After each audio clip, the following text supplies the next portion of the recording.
आज मी आले होते खाटूश्याम महाराजींच्या भजन संध्यामध्ये.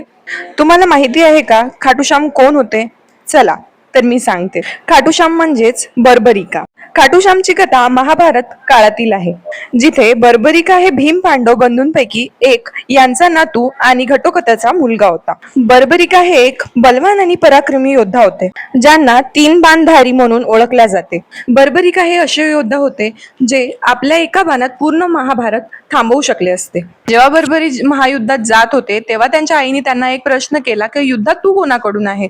तेव्हा त्यांनी उत्तर दिलं, जो हारला मी त्याच्याकडून आहे. म्हणून त्यांना हारे का सहारा श्याम बाबा हमारा असंही म्हटलं जाते. जेव्हा ही गोष्ट श्रीकृष्णाला माहीत झाली तेव्हा त्यांनी बर्बरिकाला युद्धाच्या वेळेस त्यांचं मस्तक दानमध्ये मागितलं आणि बर्बरिकाने कोणताही विचार न करता आपलं मस्तक श्रीकृष्णाला दान देऊन दिलं.